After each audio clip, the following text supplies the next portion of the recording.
अभी अभी United States of America ने $686 मिलियन अप्रूव किए हैं पाकिस्तान के F-16 फ्लीट को मॉडर्नाइज करने के नाम पर। लेकिन असली कहानी कुछ और है। ये मॉडर्नाइजेशन नहीं, एक कवर अप ऑपरेशन बताया जा रहा है, क्योंकि ऑपरेशन सिंदूर के बाद कई रिपोर्ट्स दावा करती हैं कि पाकिस्तान ने करीब 10 फाइटर जेट्स खोए, कुछ ग्राउंड पर, कुछ कॉम्बैट में, जिनमें कई F-16 शामिल थे। अब यूनाइटेड स्टेट्स ऑफ अमेरिका चुपचाप पाकिस्तान की एयर पावर को सस्टेनमेंट के नाम पर रीबिल्ड कर रहा है, और इस वीडियो में हम खोलेंगे पूरा मामला। इंडिया के लिए इसका क्या मतलब है, क्यों वॉशिंगटन इतनी जल्दी पाकिस्तान को रियाम कर रहा है, और न्यू दिल्ली को इस जियोपॉलिटिकल पावर मूव को कैसे पढ़ना चाहिए। ये कहानी यहीं से शुरू होती है। 8 दिसंबर 2025 को यूनाइटेड स्टेट्स ऑफ अमेरिका ने पाकिस्तान के F-16 फ्लीट के लिए $686 मिलियन का भारी भरकम अपग्रेड पैकेज अप्रूव किया। कागज पर ये एक रूटीन मिलिट्री सेल है, लेकिन असल में ये दो हिस्सों में बंटा है। 37 मिलियन मेजर डिफेंस इक्विपमेंट और 649 million advance hardware, software, training और सपोर्ट। इस पैकेज में शामिल है link 16 data link, NSA certified crypto systems, upgraded avionics, APG-60 V nine radar, pilot training और पूरा लॉजिस्टिकल बैकबोन, यानी पाकिस्तान की एयर पावर को ग्राउंड अप से रीबिल्ड करने की तैयारी। और ये अप्रूवल ऐसे ही नहीं आया।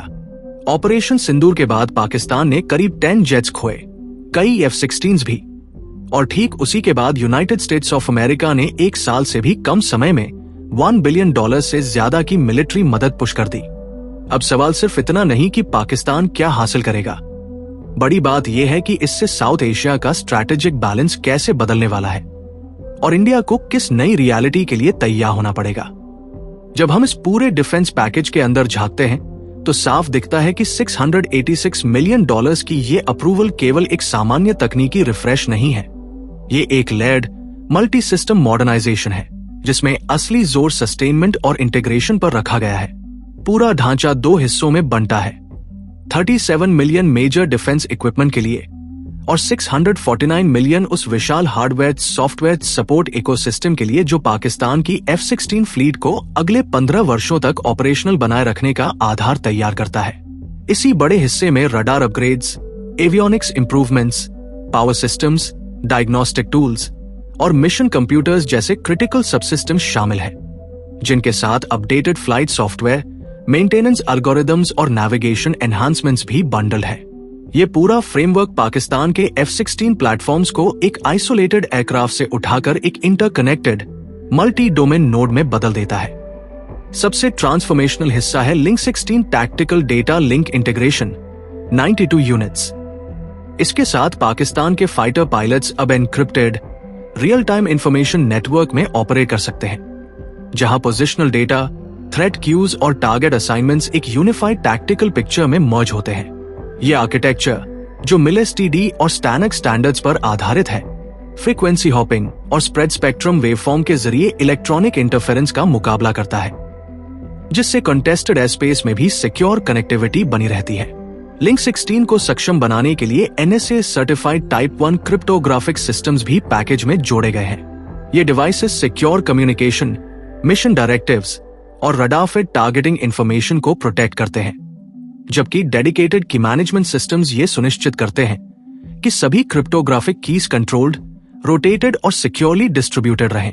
रडार और एवियोनिक्स अपग्रेड्स भी उतने ही कॉन्सिक्वेंशियल हैं। पाकिस्तान के ब्लॉक 52 फाइटर्स में मौजूद APG-68 विनाइन रडार को updated signal processors, refined tracking algorithms और इंप्रूव्ड एयर टू एयर तथा एयर टू ग्राउंड मोड्स के साथ रिकॉन्फ़िगर्ड किया गया है। नेविगेशन स्विच को anti jam GPS, enhanced inertial systems और लिंक 16 कोऑर्डिनेटेड नेविगेशन फीड्स मिलते हैं, जिससे हाई प्रिसिशन स्ट्राइक मिशंस के दौरान सिचुएशनल अवेयरनेस काफी बढ़ जाती है। इस पैकेज की बैकबोन है long term logistics support, spare engines, avionics modules, structural replacements, deeper level maintenance capability, technical manuals और multi tier training programmes, pilot training, maintenance crew qualification, diagnostic tool usage और command level data link operations. ये सभी elements Pakistan की air fleet को 2040 तक operational रखना सुनिश्चित करते हैं। इन सभी अपग्रेड्स का क्यूमुलेटिव इफेक्ट बेहद स्पष्ट है। पाकिस्तान का F-16 इकोसिस्टम अब सिर्फ एयरक्राफ्ट मॉडर्नाइजेशन नहीं कर रहा, बल्कि एक sustained, network enabled, fully supported air operations model की तरफ ट्रांजिशन कर रहा है। वह भी ऐसे समय में जब रीजनल डायनामिक्स लगातार बदल रहे हैं और यूनाइटेड स्टेट्स ऑफ अमेरिका अपनी सिक्योरिटी पार्टनरशिप्स को नए ढांचे में आकार दे रहा है। जब आप इस अपग्रेड का सबसे सेंसिटिव हिस्सा देखते हैं, यानी लिंक 16 नेटवर्क और NSA टाइप 1 क्रिप्टोग्राफिक लेयर, तब समझ आता है कि ये मॉडर्नाइजेशन सिर्फ हार्डवेयर ट्यूनिंग नहीं, बल्कि पाकिस्तान की F-16 फ्लीट को एक डिजिटली सिंक्रोनाइज्ड कॉम्बैट सिस्टम में कन्वर्ट करने का प्रयास है। लिंक 16, जिसे आधिकारिक तौर पर तदिलजे कहा जाता है, एक ultra high frequency based secure network है जो एयरक्राफ्ट, कमांड सेंटर्स और एलीड प्लेटफॉर्म्स को एक ही टैक्टिकल पिक्चर पर ऑपरेट करने देता है। ये network 128 time slots per second की TDMA structure, high speed data rates और रैपिड फ्रीक्वेंसी हॉपिंग के जरिए जैमिंग रेजिस्टेंट कनेक्टिविटी बनाता है, जिससे हर पार्टिसिपेंट एक ऑटोनोमस नोड की तरह काम कर सकता है। इस आर्किटेक्चर के साथ पाकिस्तान के फाइटर्स अब अपनी रडार फीड्स, थ्रेट क्यूज और टारगेटिंग अपडेट्स रियल टाइम में एक्सचेंज कर सकते हैं, चाहे वो सर्वेलेंस हो, कोऑपरेटिव ट्रैकिंग हो या coordinated strike planning. Navigation data, formation cues, weapon sequencing सब एन्क्रिप्टेड चैनल्स के जरिए सिंक होते हैं, जिससे मल्टी एयरक्राफ्ट एंगेजमेंट और भी प्रिसाइज हो जाता है। इसी कैपेबिलिटी को सिक्योर करने के लिए पैकेज में NSA टाइप 1 क्रिप्टोग्राफिक डिवाइसेस शामिल है। ये वही एन्क्रिप्शन सिस्टम्स हैं जो यूनाइटेड स्टेट्स ऑफ अमेरिका अपनी सीक्रेट लेवल कम्युनिकेशंस के लिए उपयोग करता है। Type 1 hardware tamper resistant design, emission security और क्लासिफाइड की मैनेजमेंट के साथ हर टैक्टिकल डेटा स्ट्रीम को प्रोटेक्ट करता है, चाहे वो डिजिटल वॉइस हो, कमांड डायरेक्टिव्स हो या रडार डिराइव्ड टारगेटिंग पैकेट्स। इस इंटीग्रेशन का स्ट्रैटेजिक मीनिंग बहुत बड़ा है। अब पाकिस्तान की F-16 फ्लीट ऐसे एन्क्रिप्शन और डेटा लिंक स्टैंडर्ड्स पर ऑपरेट कर सकती है जो ट्रेडिशनली सिर्फ United States of America, NATO allies और सिलेक्ट पार्टनर्स तक सीमित थे। इससे joint operations, secure mission coordination और इंटर प्लेटफॉर्म इंटेलिजेंस एक्सचेंज पहले से कहीं ज्यादा सीमलेस हो जाता है। और ये शिफ्ट आने वाले रीजनल डायनामिक्स में एक पूरी तरह नया ऑपरेशनल लेयर जोड़ देता है। ऑपरेशन सिंदूर के बाद साउथ एशिया का पूरा स्ट्रैटेजिक बैलेंस बदल गया। मई 2025 की इस कैंपेन ने पहली बार दिखाया कि India coordinated missile strikes, long range air defence engagement और मल्टी प्लेटफॉर्म टारगेटिंग को एक ही रात में एक्सिक्यूट कर सकता है। सिर्फ 25 मिनट की इनिशियल स्ट्राइक विंडो में पाकिस्तान के high value sites, radars, hangers और फॉरवर्ड बेसिस न्यूट्रलाइज हुए और अगले 3 दिनों में कुल मिलाकर 9 से 10 फ्रंटलाइन फाइटर्स, जिसमें F-16 क्लास जेट्स भी शामिल थे, खो दिए गए। इस डिस्ट्रक्शन ने पाकिस्तान एयर फोर्स में एक ऐसा कैपेबिलिटी वैक्यूम पैदा किया जो कमांड एंड कंट्रोल से लेकर एयरफील्ड सर्वाइवेबिलिटी तक हर लेयर को प्रभावित करता था। इसी वजह से वॉशिंगटन ने इसे एक एक्यूट वल्नरेबिलिटी विंडो माना, यानी एक ऐसा मोमेंट जब पाकिस्तान न सिर्फ डिग्रेडेड था, बल्कि रीजनल एस्केलेशन के लिए स्ट्रक्चरली एक्सपोज्ड भी था। दिसंबर वाला $686 मिलियन F-16 अपग्रेड पैकेज इसी वल्नरेबिलिटी को क्लोज करने के लिए बनाया गया, ताकि सर्वाइविंग ब्लॉक 52 और MLU जेट्स को advanced avionics, encrypted comms, network situational awareness और एक्सटेंडेड लाइफ साइकिल सपोर्ट देकर पाकिस्तान दोबारा ऑपरेशनल पैरिटी हासिल कर सके और इंडिया की पोस्ट सिंदूर एडवांटेज स्थायी न बन जाए। अब समझिए मॉडर्नाइजेशन का असली बैकबोन क्या है। यूनाइटेड स्टेट्स ऑफ अमेरिका के $686 मिलियन पैकेज का सबसे बड़ा हिस्सा पाकिस्तान के F-16 फ्लीट की लाइफ एक्सटेंशन और एवियोनिक्स ट्रांसफॉर्मेशन है। ये जेट्स पहले 8000 फ्लाइट आवर्स के लिए डिजाइन हुए थे, लेकिन अब सर्विस लाइफ एक्सटेंशन प्रोग्राम इन्हें स्ट्रेट 12,000 आवर्स तक पुश करता है, मतलब करीब 15 इयर्स की एक्स्ट्रा ऑपरेशनल लाइफ, यानी 2040 तक ये फ्लीट फुली एक्टिव रह सकती है। इसके बाद आता है core technological jump, an APG-68V9 radar. ये मैकेनिकली स्कैन रडार का सबसे एडवांस्ड वेरिएंट है। High power transmitter, improved receiver sensitivity, multi target tracking, SAR imaging, jam resistance, all integrated into a new mission computer suite. इसका मतलब पाकिस्तान के F-16 अब long range detection, precision ground mapping और M120 जैसे weapons की extended range employment में कहीं ज्यादा इफेक्टिव हो जाते हैं। कम्युनिकेशन लेयर पूरी तरह बदल दी गई है।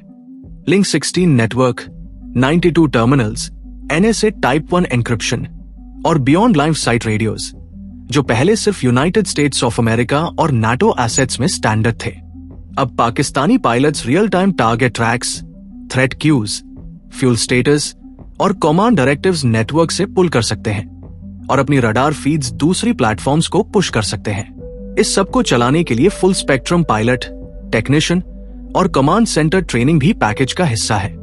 Modern radar ops, link 16 tactics, encrypted comms, mission computer software, structural maintenance, सब United States of America instructors on board करवाते हैं। नेट रिजल्ट, पाकिस्तान के सर्वाइविंग F-16 ब्लॉक 52 और MLU जेट्स न सिर्फ रिपेयर्ड है, बल्कि एक नई digitally networked long range capable fleet में कन्वर्ट हो रहे हैं, जो पोस्ट सिंदूर कैपेबिलिटी गैप को क्लोज करने के लिए डिजाइन किया गया है। साउथ एशिया का मिलिट्री बैलेंस आज सबसे ज्यादा कंटेस्टेड है और इसी जगह यूनाइटेड स्टेट्स ऑफ अमेरिका की ये F-16 मॉडर्नाइजेशन सबसे बड़ा जियोपॉलिटिकल फ्लैश पॉइंट बन रही है। ऑफिशियल लाइन साफ है, यूनाइटेड स्टेट्स ऑफ अमेरिका कहता है कि ये सेल मिलिट्री बैलेंस नहीं बदलेगी, क्योंकि ये सिर्फ सस्टेनमेंट है, कोई नया वेपन सिस्टम नहीं दिया जा रहा। लेकिन ग्राउंड रियलिटी इससे कहीं आगे जाती है। पिछले 10 महीनों में यूनाइटेड स्टेट्स ऑफ अमेरिका ने पाकिस्तान को $1.4 बिलियन से ज्यादा का मिलिट्री सपोर्ट दिया। फरवरी में 400 मिलियन, अक्टूबर में AIM-120 क्लियरेंस और दिसंबर में 686 मिलियन मॉडर्नाइजेशन। क्रिटिक्स जैसे कंवल सिबल कह रहे हैं कि ये काउंटर टेररिज्म नहीं, बल्कि full scale conventional conflict preparation है, क्योंकि link 16, type 1 encryption, advanced avionics ये सब नॉन स्टेट एक्टर्स के खिलाफ नहीं, बल्कि हाई इंटेंसिटी एयर कॉम्बैट के लिए होते हैं। और इंटरऑपरेबिलिटी असली कंसर्न है। लिंक 16 पाकिस्तान को यूनाइटेड स्टेट्स ऑफ अमेरिका और नाटो नेटवर्क से प्लग करता है। Real time targeting, encrypted data sharing और पोटेंशियल क्लासिफाइड इंटेलिजेंस फीड्स तक एक्सेस। इसका सीधा स्ट्रैटेजिक इंपैक्ट इंडिया पर पड़ता है, क्योंकि ऑपरेशन सिंदूर के बाद इंडिया के पास जो टेम्पररी एडवांटेज था, ये पैकेज उस विंडो को तेजी से क्लोज करता है। पाकिस्तान को नए फाइटर्स खरीदने में 6 to 10 years लगते, लेकिन मॉडर्नाइजेशन से वही कैपेबिलिटी 6 to 12 months में वापस आ रही है। मतलब इंडिया की पोस्ट सिंदूर एज बहुत छोटे समय में न्यूट्रलाइज हो सकती है। यही रीजन है कि इंडियन एनालिस्ट्स इसे सिर्फ सस्टेनमेंट नहीं, बल्कि रीजनल मिलिट्री बैलेंस के स्ट्रक्चरल शिफ्ट के तौर पर देख रहे हैं। अब पैटर्न साफ दिखने लगा है। यूनाइटेड स्टेट्स ऑफ अमेरिका पिछले 1 साल में जिस रफ्तार से पाकिस्तान को मिलिट्री सपोर्ट दे रहा है, वो पहले कभी नहीं देखा गया। दिसंबर 2025 में आया $686 मिलियन का F-16 मॉडर्नाइजेशन पैकेज इस पूरी चेन का सबसे बड़ा हिस्सा है। ये सिर्फ रडार अपग्रेड्स या लिंक 16 टर्मिनल्स नहीं, ये 92 data link systems, type 1 cryptography, mission computers, OFP software, spare parts और फुल स्पेक्ट्रम ट्रेनिंग का एक मैसिव इकोसिस्टम है। लेकिन ये अकेला सपोर्ट नहीं है। अक्टूबर में यूनाइटेड स्टेट्स ऑफ अमेरिका ने AIM-120 मिसाइल सस्टेनमेंट क्लियर किया, 40 मिलियन से ज्यादा का मॉडिफिकेशन, जो पाकिस्तान के एग्जिस्टिंग C5 मिसाइल्स को एक्सटेंड करता है और फ्यूचर C8 सप्लाई के लिए रास्ता खोलता है। मतलब रडार अपग्रेड और अमराम सस्टेनमेंट एक दूसरे को कॉम्प्लीमेंट कर रहे हैं। पाकिस्तान के F-16 अब लॉन्ग रेंज एंगेजमेंट्स के लिए ऑप्टिमाइज्ड हो रहे हैं और मिलिट्री लाइन के साथ साथ इकोनॉमिक लाइन भी खुली है। एग्जिम बैंक का $1.25 बिलियन रिको दिक फाइनेंसिंग, ये सिर्फ माइनिंग प्रोजेक्ट नहीं, यूनाइटेड स्टेट्स ऑफ अमेरिका का पाकिस्तान को चाइनीज मिनरल इकोसिस्टम से धीरे धीरे पुल आउट कराने का स्ट्रैटेजिक टूल है। क्यूमुलेटिव टैली, पूरे 2025 में पाकिस्तान को मिला $2.336 बिलियन से ज्यादा का सपोर्ट, जो पिछले वर्षों के मुकाबले 10 से 15 गुना अधिक है। F-16 मॉडर्नाइजेशन, मिसाइल सस्टेनमेंट और रिको दिक फाइनेंसिंग तीनों मिलकर एक ही नैरेटिव बनाते हैं। United States of America Pakistan में अपना इन्फ्लुएंस दोबारा कंसोलिडेट कर रहा है, और वह भी उस एग्जैक्ट समय जब ऑपरेशन सिंदूर के बाद पाकिस्तान की मिलिट्री कैपेबिलिटी सबसे ज्यादा एक्सपोज थी। अब सवाल यह है, आखिर यूनाइटेड स्टेट्स ऑफ अमेरिका इतना बड़ा मिलिट्री और इकोनॉमिक सपोर्ट पाकिस्तान को क्यों दे रहा है? वजह सिर्फ स्ट्रैटेजी नहीं, इक्वेशन कहीं ज्यादा कॉम्प्लेक्स है। सबसे बड़ा फैक्टर है ट्रंप का पर्सनल कनेक्ट। प्रेसिडेंट ट्रंप खुलकर फील्ड मार्शल असीम मुनीर को अपना फेवरेट फील्ड मार्शल कहते हैं। जून 2025 में व्हाइट हाउस लंच, फिर सितंबर में दूसरी इनवाइट और इजिप्ट में पब्लिक प्रेस। ये सब दिखाता है कि ट्रंप की पाकिस्तान पॉलिसी इंस्टीट्यूशंस नहीं, पर्सनल रिलेशनशिप से ड्रिवन है। इस पर्सनल वार्मथ का सीधा असर दिखता है। पाकिस्तान ने ट्रंप को नोबेल पीस प्राइज के लिए पुश किया और बदले में यूनाइटेड स्टेट्स ऑफ अमेरिका से ओवर $2.336 बिलियन का सपोर्ट फ्लो होता गया। ट्रंप का अमेरिका फर्स्ट मॉडल भी यहां सेलेक्टिवली अप्लाई हुआ। ज्यादातर देशों की एड काटी गई, लेकिन पाकिस्तान को massive military upgrades, missile sustainment और $1.25 बिलियन रिको-दिक फाइनेंसिंग मिली, क्योंकि Pakistan United States of America को Afghanistan leverage, Iran monitoring, gulf coordination और क्रिप्टोलिंक्ड इनफॉर्मल नेटवर्क्स देता है। और सबसे इंटरेस्टिंग पहलू, ट्रंप एडमिनिस्ट्रेशन ने पाकिस्तान की सिविलियन सरकार को साइडलाइन कर दिया और सीधे मुनीर से डील्स की। यह सिर्फ टैक्टिकल कन्वीनियंस नहीं, इसने पाकिस्तान मिलिट्री को अनप्रेसिडेंटेड ग्लोबल लेजिटिमेसी दी और सिविलियन अथॉरिटी को कमजोर किया। मतलब साफ है, United States of America Pakistan equation strategy से कम पावर सर्कल्स, पर्सनल केमिस्ट्री और हाई स्टेक्स जियोपॉलिटिक्स से ज्यादा चल रही है। अब आता है सबसे क्रिटिकल हिस्सा, इंडिया के लिए असल खतरा क्या है। ऑपरेशन सिंदूर के बाद इंडिया ने जो स्ट्रैटेजिक बढ़त बनाई थी, पाकिस्तान के F-16 मॉडर्नाइजेशन से यूनाइटेड स्टेट्स ऑफ अमेरिका उसे तेजी से रिवर्स कर रहा है। ऑपरेशन सिंदूर में इंडिया ने पाकिस्तान के 4 से 5 F-16 ग्राउंड पर खत्म किए, 5 से ज्यादा एडवांस्ड फाइटर्स कॉम्बैट में गिराए और पूरा एयर स्पेस आवर्स तक डोमिनेट किया। लेकिन यूनाइटेड स्टेट्स ऑफ अमेरिका का $686 मिलियन वाला अपग्रेड पैकेज पाकिस्तान की शैटर्ड एयर पावर को 6 से 12 महीनों में फिर से खड़ा कर देता है। वो कैपेबिलिटी जो नॉर्मल हालात में 6 से 10 साल लेती। सबसे बड़ा गेम चेंजर है लिंक 16। इसका मतलब पाकिस्तानी F-16 अब अकेले नहीं उड़ेंगे, वो यूनाइटेड स्टेट्स ऑफ अमेरिका के नेटवर्क का हिस्सा बनकर real time data, satellite imagery, targeting cues और एनक्रिप्टेड वॉइस कमांड्स ले पाएंगे। यानी इंडिया को अब आइसोलेटेड पाकिस्तानी जेट्स नहीं, बल्कि एक इंटीग्रेटेड यूएस से ग्रेड टैक्टिकल नेटवर्क का सामना करना होगा। और क्रिप्टोग्राफी वाला फैक्टर और भी डेंजरस है। NSA टाइप 1 एन्क्रिप्शन पाकिस्तान को classified United States of America level intelligence देता है, इंडियन डिप्लॉयमेंट्स, सिग्नल्स और सैटेलाइट बेस्ड ट्रैकिंग तक। ये एसिमेट्रिक इंटेलिजेंस इंडिया के लिए साफ स्ट्रैटेजिक डिसएडवांटेज है। निचोड़ ये है, इंडिया को अब अपने मॉडर्नाइजेशन टाइमलाइंस कॉम्प्रेस करने होंगे।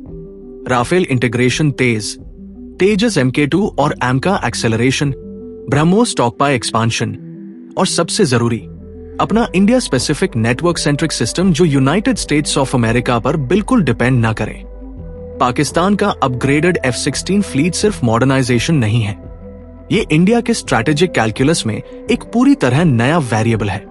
यहां बड़ी तस्वीर साफ दिखती है। पाकिस्तान का डिफेंस मॉडर्नाइजेशन कोई आइसोलेटेड F-16 अपग्रेड नहीं है, ये एक फुल स्पेक्ट्रम मिलिट्री रीबिल्ड है।